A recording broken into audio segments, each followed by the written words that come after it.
Welcome to the club, Motherless Daughters and Breast Cancer.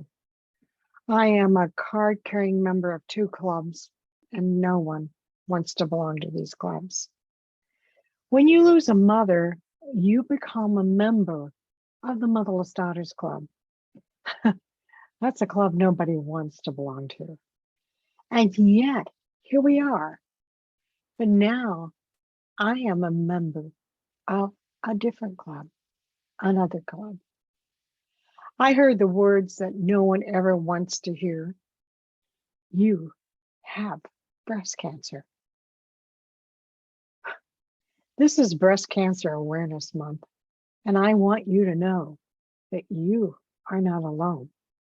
I have walked this journey with you, mother loss and breast cancer. If I haven't met you yet, I'm Mary Ellen Collins. I'm founder and executive director of the Motherless Daughters Ministry. Thank you for spending your precious gift of time with me. This is Breast Cancer Awareness Month, and I want you to know that you are not alone. I say that often about motherless daughters, but I also want you to know if you have experienced breast cancer, I have walked this journey with you. I want to share some things about my breast cancer journey.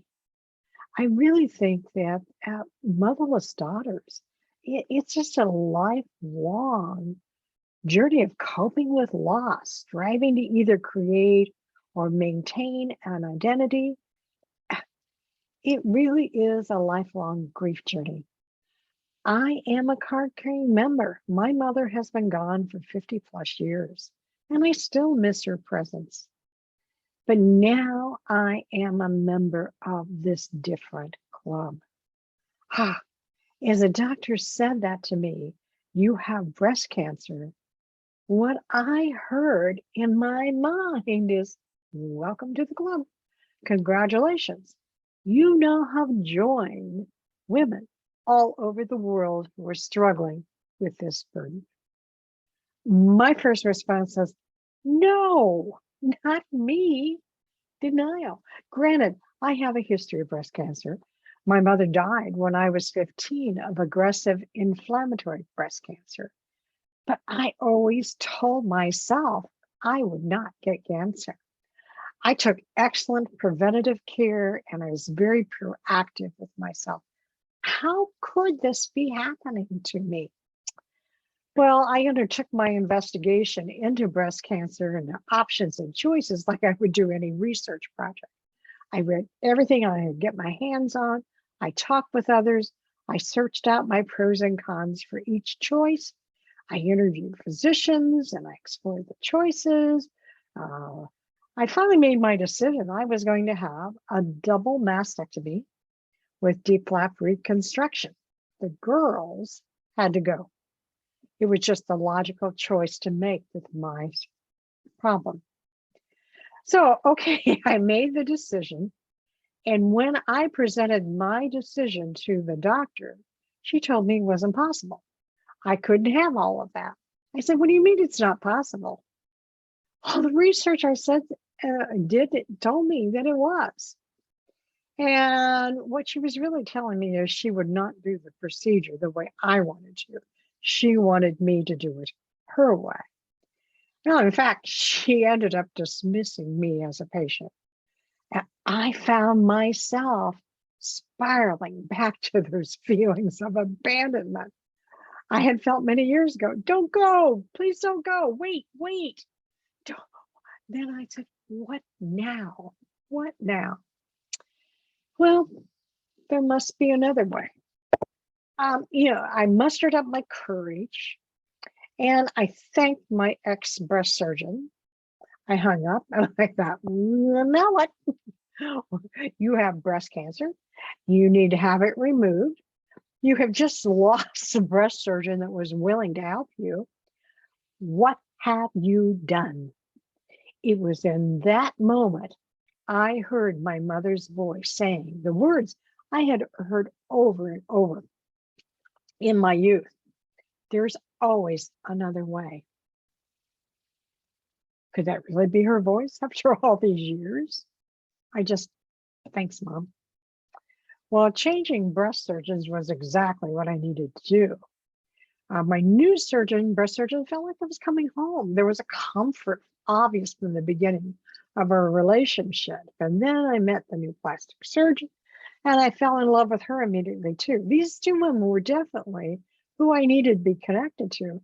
But little did I know how connected these women would be to me. Well, my surgery took place a few months later.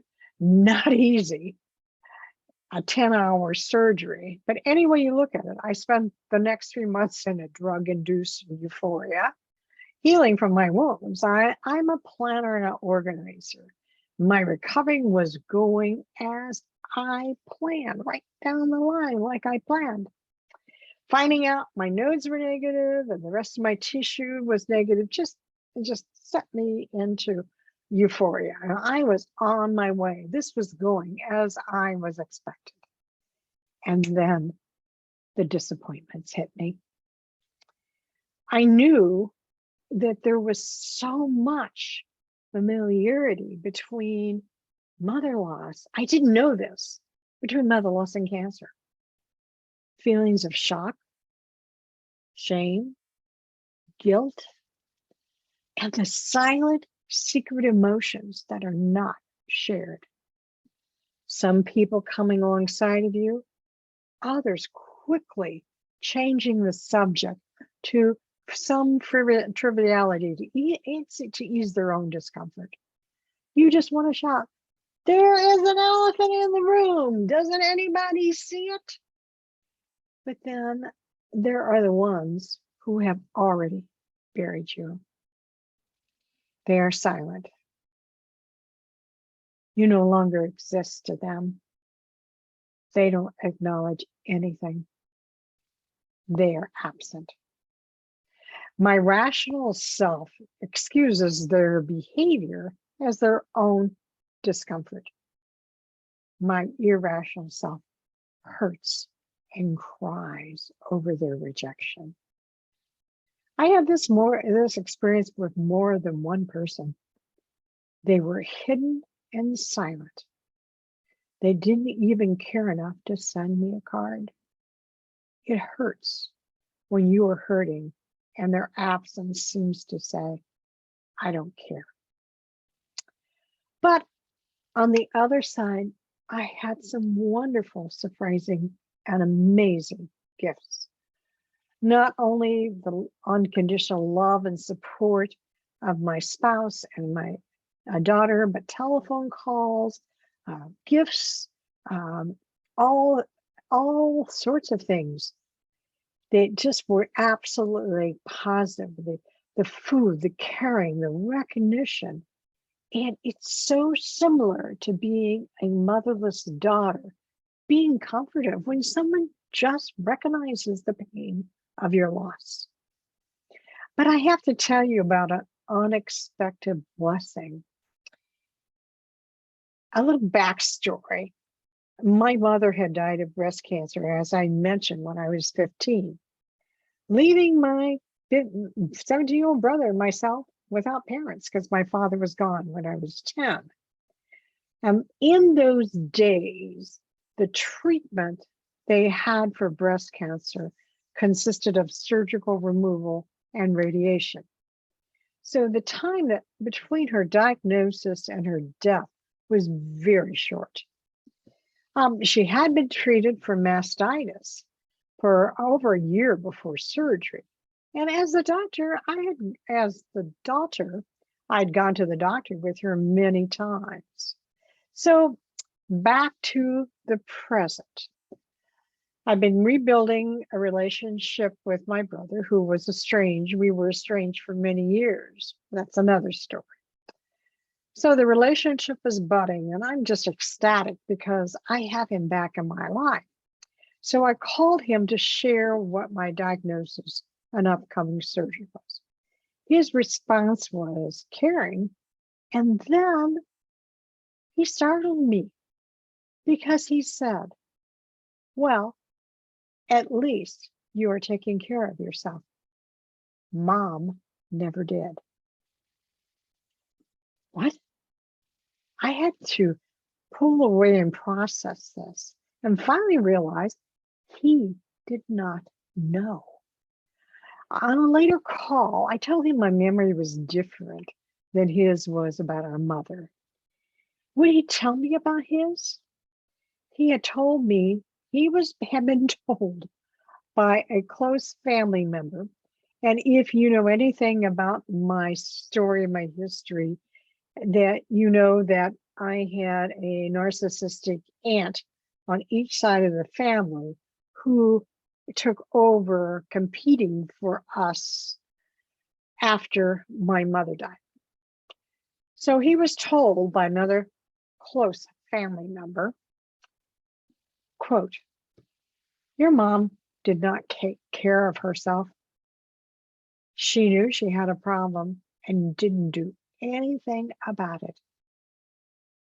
You were not important enough to her for her to take care of herself." What?